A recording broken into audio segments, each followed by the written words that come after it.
নমস্কার। আজ আমরা এসে গেছি 2রা মে সত্যজিৎ রায়ের জন্মদিনে তাঁরই লেখা খগন গল্পটার চরিত্র হয়ে। তো আজকে আমাদের এই যে গল্পটা, খগন গল্পটা, সেটা রিলিজ অলরেডি হয়ে গেছে এতক্ষণে। দুটো ইউটিউব চ্যানেল, একটা হচ্ছে রেডিও পৃথ্বী এবং আরেকটি হচ্ছে লাইটস ক্যামেরা অ্যান্ড মগনলাল, এই দুটি ইউটিউব চ্যানেলে, এবং তার সঙ্গে সঙ্গে একই সাথে গল্পের তরীর ফেসবুক পেজে। তো এক এক করে আসুন পরিচয় করিয়ে নিই আমরা যারা খগমের চরিত্ররা রয়েছে এখানে তাদের সঙ্গে। প্রথমে আমি নিজে কথক রয়েছি এবং তার সঙ্গে সঙ্গে রয়েছে আমাদের শেখর বাবু, শেখর রায়। নমস্কার। আর তার সঙ্গে রয়েছেন ধূর্যটি বাবু। নমস্কার। আর রয়েছেন ইমলি বাবা। আর সব থেকে বড়, এই গল্পের যে চালক, এই গল্পের দীনদয়াল, যে জিপ চালিয়ে গোটা গল্পটাকে ঘুরিয়েছে, আপনাদেরও সঙ্গে সঙ্গে ঘোরাবেন, এবং গল্পের ডিরেক্টর। নমস্কার। আচ্ছা, এবার একে একে আমরা প্রশ্নগুলোতে চলে আসি। প্রথমে আসছি শেখর বাবুর কাছে। তো শেখর বাবুর কাছে প্রশ্ন হচ্ছে যে এবারে ভরতপুরে যে আপনি ঘুরতে গেছেন, আপনি তো ঘুরতে ভালোবাসেন, এবারে যে ভরতপুরে গেছেন সেখানে আপনার একটা বন্ধু জুটে গেছে। তো এই যে ট্রিপটা, এই অভিজ্ঞতা কেমন লাগলো? সবার প্রথম বলতে গেলে ধৈর্যদী বাবুর সঙ্গে আলাপ হলো, ধৈর্যদী প্রসাদ বসুর সঙ্গে, এবং ওনার যে এত অসাধারণ নলেজ কেল্লার প্রতি। আমরা দিগ আর বায়ানের কেল্লা রিসেন্টলি দেখে এলাম। ওনার আর্ট সম্বন্ধে এত অসাধারণ নলেজ, আমি সেটা দেখে খুব মুগ্ধ হয়েছি।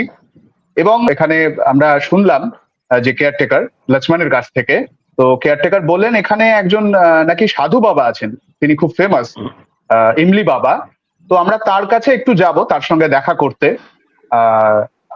আশা করি সেই ট্রিপটাও ভালো হবে। আচ্ছা, ইমলি বাবার প্রসঙ্গ যখন এলোই, তাহলে ইমলি বাবার কাছে এবার চলে আসি। তো ইমলি বাবা, আপনার সঙ্গে তো আমরা গিয়ে পরিচয় করব গল্পের মধ্যে। তো এই গল্পের মধ্যে যে আপনাকে আমরা পেয়েছি, সেখানে আমরা জানতে পারছি বালকিষান বলে একটি বিশেষ কারোর সঙ্গে আপনার খুব সখ্যতা রয়েছে, একটা বিশেষ সম্পর্ক রয়েছে। বালকিষান অ্যাকচুয়ালি আমার সন্তানের মতো আর কি, মানে সন্তান সম স্নেহে তাকে আমি মানে লালিত পালিত করে আসছি। তার সামান্য কোনো ক্ষতি আমি সহ্য করতে পারি না, এতটাই তার প্রতি আমি কনসাস আর কি। সেই বালকিষান আমার সমস্ত কথা মান্য করে চলে, আমি যা বলি তাই শোনে, আমাকে ভীষণই সে মানে কি বলবো শ্রদ্ধা করে। আমার তার সঙ্গে মানে একটা জীবনের একটা অঙ্গ বা অংশ বলতে পারো, সেই বালকিষানকে নিয়ে আমি পড়ে আছি। আচ্ছা, এবার তাহলে ধূর্যটি বাবুর কাছে আসা যাক। তো ধূর্যটি বাবু, আপনিও ভরতপুরে এসেছেন, শেখর বাবুর সঙ্গে আপনার আলাপ হয়েছে, প্রাকৃতিক সৌন্দর্য দেখতে এসেছেন, কিন্তু আপনাকে ঠিক প্রাকৃতিক সৌন্দর্য টানছে না, আপনি একটু অন্য কিছুতে মোহের মধ্যে চলে গেছেন। এখানে এসে আপনি ইমলি বাবার কথা শুনেছেন, শুনেছেন সাপের কথা। এই সাপ বিষয়ে আপনার বিশেষ কিছু একটা কৌতূহল রয়েছে, কিছু একটা অন্য কিছু ব্যাপার রয়েছে আপনার। তো এখানে কি আপনার সাপের সাথে সাক্ষাৎ হলো? হ্যাঁ, সাপের সাথে সাক্ষাৎ হলো, মানে সাপের সাথে সাক্ষাৎ হলো। মানে সাপ আর সাপ, পেট কাটা মূর্ধন্য সব সাপ, তালু বলছো সাপ, সব রকম সাপই আছে। আর এমনি কেমন লাগলো ভরতপুরে আপনার এই সেগুলো যে ক্রমশ আসা? ভালোই লেগেছে, কিন্তু সেগুলো ক্রমশ প্রকাশ্য, চাই সবাই সেটা দেখুক, উপভোগ করুক। ঠিক আছে, তাহলে দীনদয়ালের কাছে চলে যাই এবারে ফাইনালি। তো দীনদয়ালের কাছে গিয়ে আমরা জানতে চাই যে এই যে গোটা ট্রিপটা আপনি করালেন, জিপে নিয়ে ঘোরালেন, হ্যাঁ, প্রত্যেকটা চরিত্রকে দেখালেন, চেনালেন, আপনার অভিজ্ঞতাটা। অভিজ্ঞতা অসাধারণ অভিজ্ঞতা। সবচেয়ে বড় কথা হচ্ছে সত্যজিৎ রায়ের জন্মদিনে তাকে শ্রদ্ধার্ঘ্য দেওয়া, যে কিছু সমমনস্ক মানুষের সঙ্গে একাত্ম হয়ে একটা শ্রদ্ধার্ঘ্য দেওয়া বা দিতে পারাই সুযোগটা পাওয়া, এটাই খুব বড় ব্যাপার। আমার ধারণা, আমি যেরকম ভাবে চরিত্রগুলোকে ভেবে উনি যেভাবে লিখেছেন, যেভাবে চরিত্ররা নিজেদেরকে ফুটিয়ে তুলেছে, যারাই শুনবেন বা যারা এটা দেখবেন, কারণ এটাতে দেখারও বহু কিছু আছে এই এই এই আমাদের খগম গল্পতে, সেইটা করতে পারা এবং মানে শোনানো এবং দেখানো, এই পুরো জিনিসটা একটা বিরাট বড় টিম ওয়ার্কের একটা অ্যাচিভমেন্ট।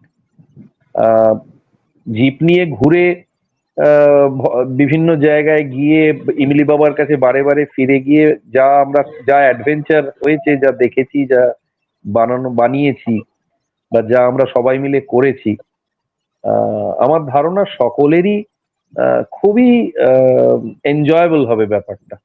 এবং যারাই শুনবেন তারা বহুকাল মনে রাখবেন, এইটুকু বলতে পারি। খুব স্মরণীয় একটি গল্প।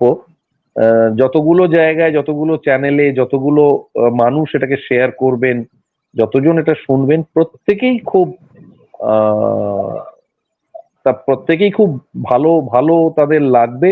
খুব যত্নে লালিত করে এটা সবাই কাজটা করেছেন। এর মধ্যে এইটুকুই বলবো। সকলকে ধন্যবাদ, সকলকে অভিনন্দন, সকলকে শুভকামনা। যাতে আমরা এরকম শ্রদ্ধার্ঘ আরো ভবিষ্যতে দিতে পারি, আমরা এর আগেও করেছি। এই একদমই, আমরা ভীষণ আনন্দ করে সবাই কাজটা করেছি। আমার মনে পড়ে আমি প্রায় ঘুমিয়ে পড়েছিলাম, ঘুম থেকে ডেকে তুলে আমাকে ন্যারেশন করানো হয়েছে। তো যাই হোক, তো সবকিছু মিলিয়ে সকলেরই অভিজ্ঞতা আমাদের খুব ভালো। এখন শুধুমাত্র শ্রোতাদের জন্য বলছি, আপনাদের উদ্দেশ্যেই এখন আমাদের গল্পটা যাবে, চলে গেছে অলরেডি। আপনারা শুনে জানান কেমন লাগলো, কতটা আপনাদের ভালো লাগলো, কতটা খারাপ লাগলো। অবশ্যই ফিডব্যাক জানাবেন, মন্তব্য করবেন, কমেন্ট করবেন। তো মনে রাখবেন, কোথায় কোথায় শুনতে পাবেন আরেকবার বলে দিই। দুটো ইউটিউব চ্যানেলে, একটা হচ্ছে রেডিও পৃথ্বী এবং আর একটা হচ্ছে লাইটস ক্যামেরা এন্ড মঙ্গলদার। আর এর সাথে সাথে একই সঙ্গে আপনারা শুনতে পাবেন গল্পের তরীর যে অফিসিয়াল ফেসবুক পেজ, সেখানে। তাহলে শুনতে থাকুন আর জানাতে থাকুন কেমন লাগলো।